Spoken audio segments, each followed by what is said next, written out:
I am over 80 years old, and I don't tell you that so you feel sorry for me or to impress you. I tell you because you need to know where I'm speaking from. These words don't come from a book or a lecture. They come from decades of mistakes, from loves I didn't know how to care for, from work that consumed me, from moments of happiness I let pass because I was too busy looking for something better. They come from long nights when I asked myself if I had chosen well, if I had lived well, if I had been enough. And they also come from what I finally, after all this time, understood. From the truths I wish I had known much earlier. Let me tell you something that very few people have the courage to admit. Most of our lives we spend performing. Performing that we are strong when we are broken. Performing that we are fine when we are lost.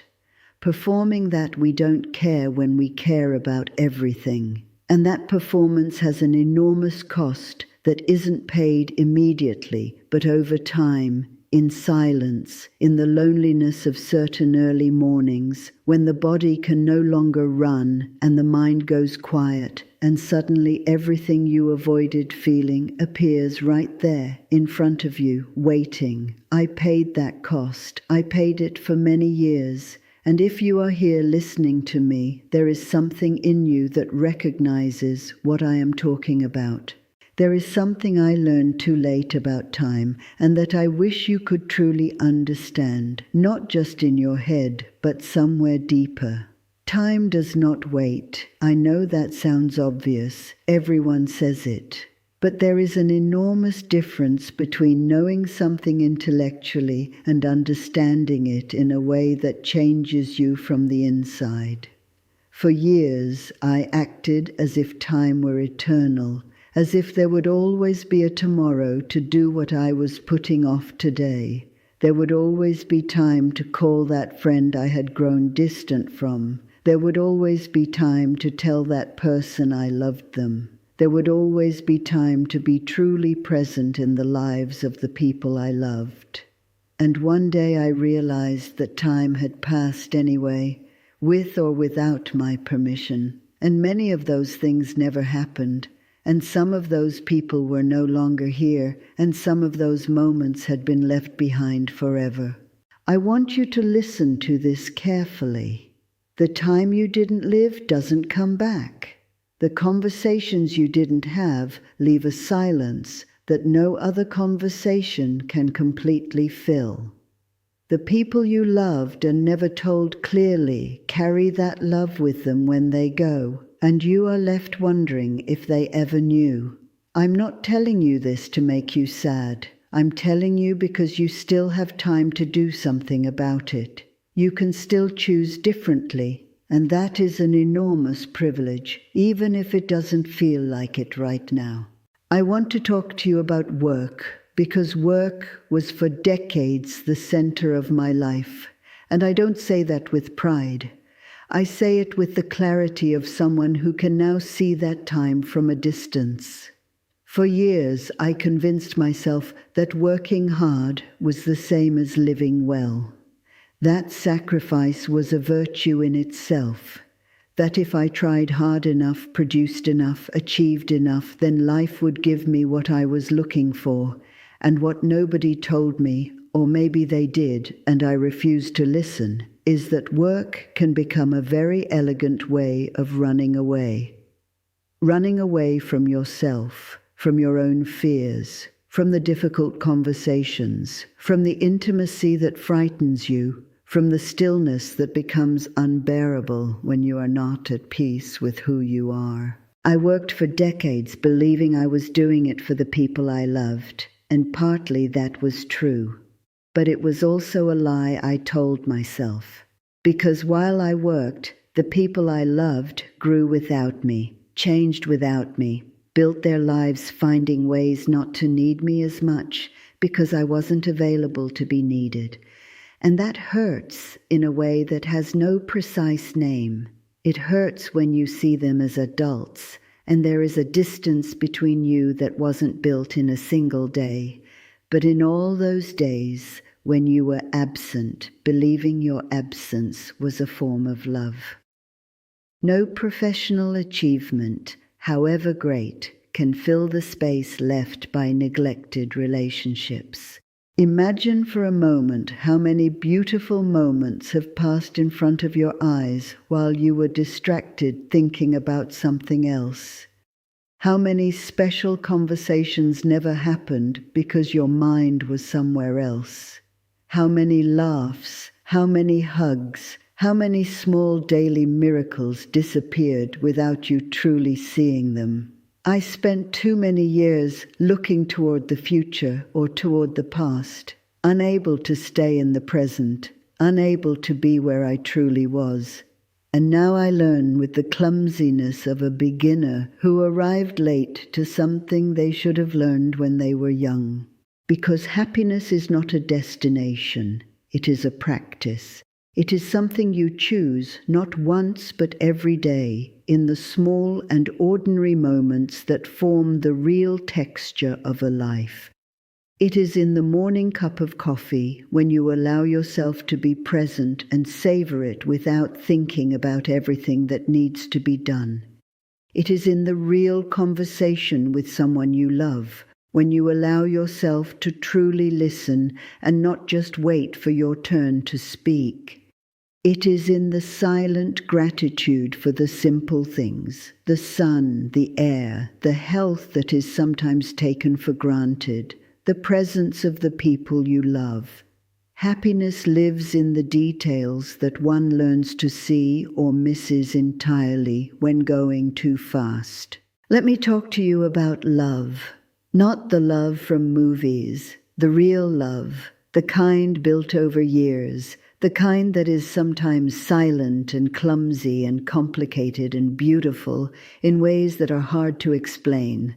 I loved truly and with all the intensity I had, but I also failed in love more times than I care to remember, and I didn't fail for lack of feeling. I failed for lack of skill. Nobody taught me that loving someone requires more than feeling something for that person. It requires learning to truly listen, not to respond, but to understand. It requires learning to be present when the other person needs you there. It requires learning to say what you feel before it is too late, before silence becomes distance, and distance becomes something like being strangers. How many times did I stay quiet when I should have spoken? How many times did I wait for the other person to guess what I felt? How many times did I go to sleep carrying the anger inside instead of having the difficult conversation that would have resolved everything in 10 minutes? And over time I learned that silence in relationships is not neutral. Silence accumulates. It builds walls that are very hard to tear down later, and when you finally want to tear them down, sometimes you find the other person has already grown tired of waiting on the other side. Life also taught me something about forgiveness that took me a long time to understand.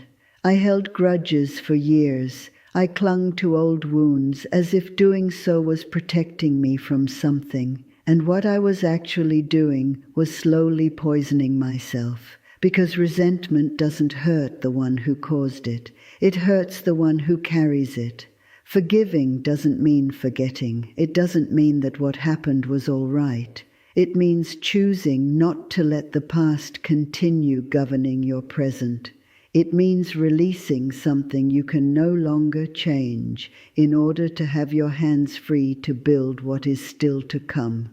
I understood that late, and when I finally did, I felt something like breathing for the first time in a long while. There is something about the way we make decisions that I think is important to share with you. Most of the important decisions we make in life, we make from fear, not from love, not from clarity, not from what we truly want.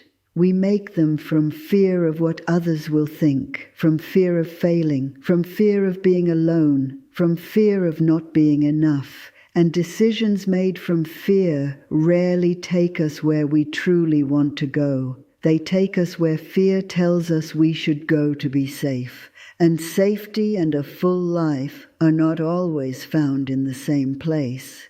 How many things you didn't do because of fear? How many paths you didn't take because they seemed too uncertain? How many conversations you didn't have because you feared what the other person might say? How many versions of yourself you buried because the world told you that you should be a different way? Those questions don't have easy answers, but they are worth asking, because in the honest answers to those questions is hidden a great deal of information about who we are and who we could be if we chose differently. Let me tell you something about what I think when I look back and see the mistakes I made. Not with judgment or guilt, but with the quiet curiosity that develops over the years. Most of my biggest mistakes didn't come from malice. They came from unconsciousness, from doing things without asking myself whether what I was doing aligned with what I truly wanted to be, from following social currents and family expectations without stopping to ask myself if those currents were taking me where I wanted to go. If you don't learn to listen to yourself, if you don't learn to recognize that quiet voice that lives somewhere inside your chest and sometimes whispers uncomfortable but true things, then you end up living a life that belongs to someone else. A life built to meet other people's expectations. And that is one of the most silent and painful ways of losing yourself. I want you to listen to this carefully because it is something very few people say out loud. It is okay not to have had everything figured out. It is okay to have made decisions that turned out to be wrong. It is okay to have loved people who weren't right for you. It is okay to have lost time. It is okay not to have been perfect at anything. None of that defines you forever. None of that is the complete story of who you are. You are also every attempt you made. You are also every time you got back up. You are also the capacity you have to be here right now, wanting to understand a little more about how to live well. That matters. That matters more than you know. Peace.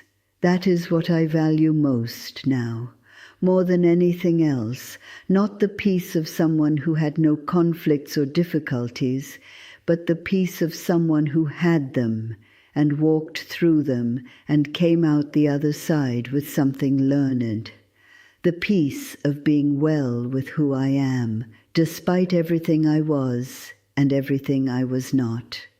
The peace of having tried, of having been wrong and gotten back up, the peace of having loved even when I didn't always know how, the peace of knowing that, with all the errors, with all the stumbles, I tried to do the best I could with what I had at each moment.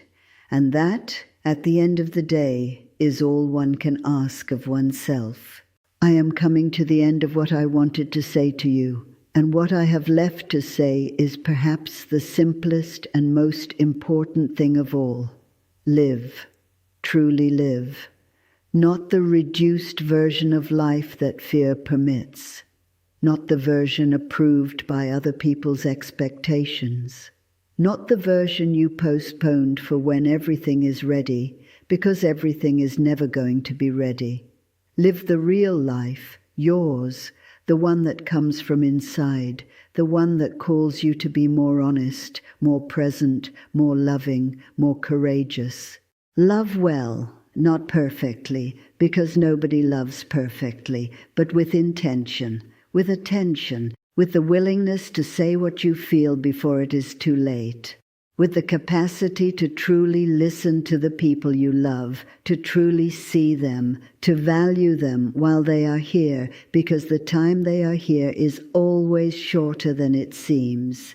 Take care of what matters, let go of what doesn't, be kind to others and to yourself, and listen to yourself, because that voice that lives inside you knows more than you think and deserves to be heard. It took me more than 60 years to learn what I just told you. I hope you can learn it a little sooner. I hope these words arrive at the right moment.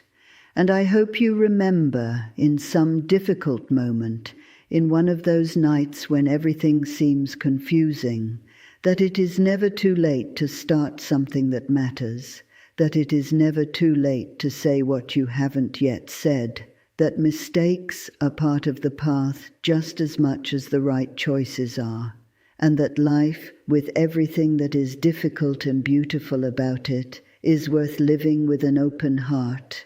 The life ahead of you is yours, completely yours, and that is the greatest responsibility that exists, but it is also the most beautiful gift, the gift of being able to choose, of being able to try again, of being able to be, in each new moment, a little more of who you truly are.